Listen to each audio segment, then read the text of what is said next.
us off, do you want to just state your name and like your involvement on the show? Maybe some info on your character as well? I'm John C. McGinley. The show is Stand Against Evil. I'm Stan. I'm the producer of the show, and we're going into season 3, guns blazing. Now, they told us it was just 24 days of filming, which is everything's just crammed in. How do you like that, just sort of balls to the wall? I've come to like that shooting schedule. At first, it's very disconcerting because it seems impossible and an invitation for mediocrity because pace and speed carry the day, not necessarily quality when you're looking at it on a schedule. So if there's 15 pages a day, that's absurd. And then you figure out how to do it. So the trade-off with IFC is that they give us very little money, but they give us creative autonomy. And so at this point, I'll take the creative autonomy so Dana and I can make the show as subversive as we want to. With the hero, Stan, is the biggest anti-hero on TV because he'll do the right thing just so he doesn't fucking have to hear about it. Not because it's the right thing, or he wants to be a champion, or he wants the accolades. He just doesn't want to hear about it. I want to watch that guy. And so Dana crafted that character, and he's yielded all these dividends that we can play off of. Would you say that's what attracted you to this project, like seeing him as a character and being an anti-hero and like being intriguing? What attracted me to the piece originally was how damaged Stan is. And having played Dr. Cox for 9 years, writers can write damaged characters without making them redundant. So in other words, once Romeo gets Juliet, it's like, whatever, the leading man gets the leading girl and who cares? Writers, because a lot of writers are wonderfully damaged. They can write from their college of experiences. So the reason Dr. Cox never got redundant is because writers can write that guy. And Dana wrote this really damaged guy who in the first episode of Stand Against Evil lost his job of 27 years, lost his wife of 27 years, and has nothing. I'm like, we got to explore that loss. And he wasn't prepared for that, but he's so nimble and he's so intellectually agile that he just moved in that direction. I said, I want to explore Stan's loss, otherwise you definitely should get someone else. And I wasn't being arrogant. I was just telling him to stop my life and move to Atlanta for hopefully 5 or 6 years. That's what you hope something's going to go. This guy can't just be Mr. Grouchy guy, because who cares? I'm changing the channel.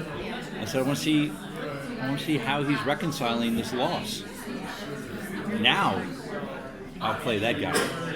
And Dana was true to his word. That's exactly what he did. So you speak very highly of like how deep this character work is. Is there anything specifically you did to prepare for this role? No, loss is immediately accessible to me. And it doesn't matter why, but it's immediately accessible to me.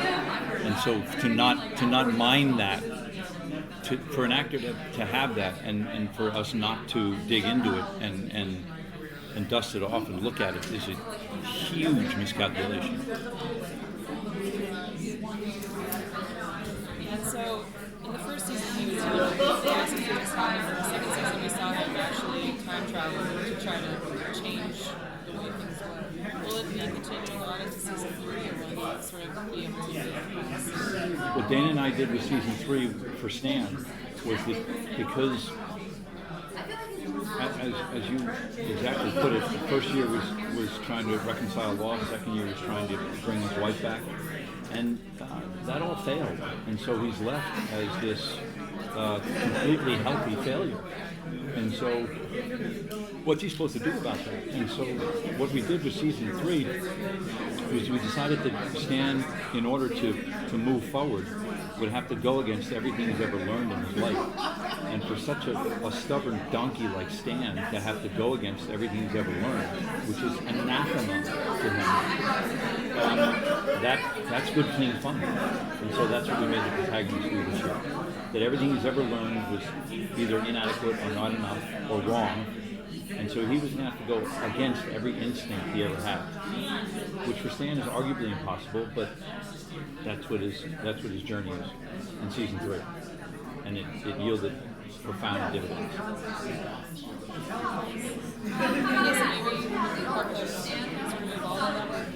Always.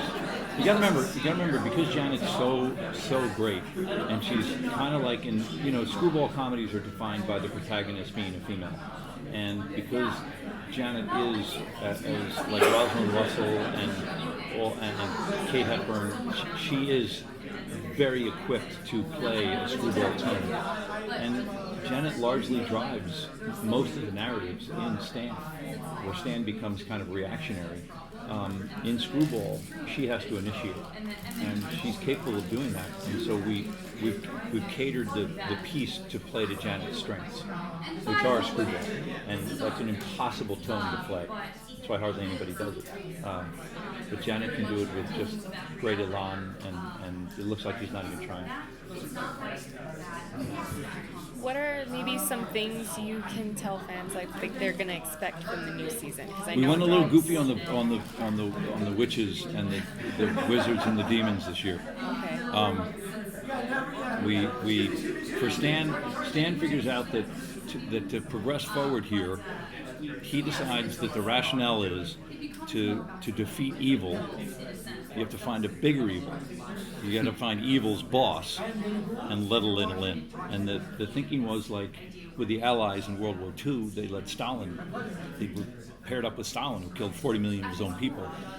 They paired up with Stalin to beat Hitler. And Stalin's arguably the worst person in the history of the planet. And so Stan thinks, well, I can apply that to killing witches. And so he decides that to defeat evil, you got to find a bigger evil and let little in. And that's the arc. That's the Uber arc for this season. So it sounds like, talking to everybody else, it just sounds like the whole thing is just a very fun time, like on set. It's not that fun. So people usually ask me about like Platoon and The Rock and Scrubs. It's not that fun. It's just Scrubs 16 hours, 17 hours a day. I never saw my family. This sometimes it's fun. You're in Atlanta, Yeah. which is ass hot, and we're working the actors to death.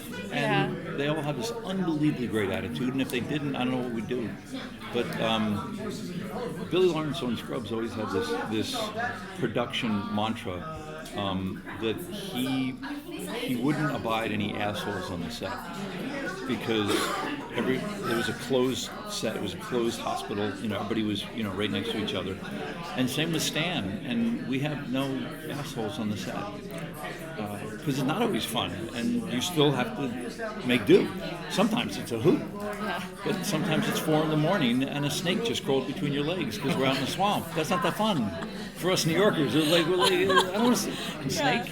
A snake just crawled from my motherfucking legs. So snake. They were sugarcoating it then. Okay. That's Maybe they're having more fun than I am. Maybe I should stop producing the piece. Final question, guys, with John Cena. What has been your favorite scene to film over the last 2 seasons? I would say that walk and talk we did, Janet and I did at the finale of season 2 in 208 last year. When we were walking towards the cabin, I tell her I'm going to go get Claire. And it was wildly ambitious. It was about a 2-minute walk and talk through the woods and up to that cabin. And Dana was not afraid to let the actors groove into some emotional shit. And for a 21-minute and 30-second half hour horror sitcom to all of a sudden have the 2 leads start digging into some real stuff felt like a wild leap of faith, and everybody, the ratings shot up, and so we took that and we did it more this year, because it's what I was talking about before. It's almost everyone understands loss. I don't care if you're a kid in the playground.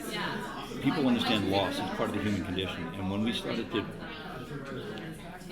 groove into that, the ratings went up. So guess what you groove into more?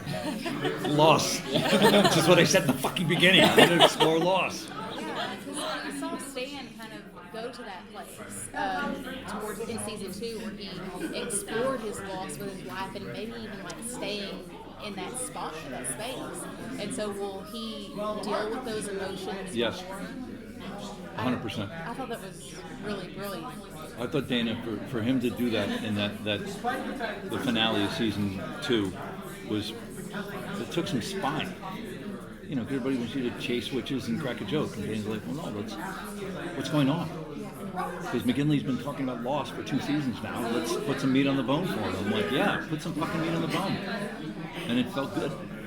It felt really good, and we wove a lot of that tone into season 3, and all the actors ran with it. Thank you so Can't much. wait for you to see it. Thank you. Thank you. Cheers, you guys. Cheers.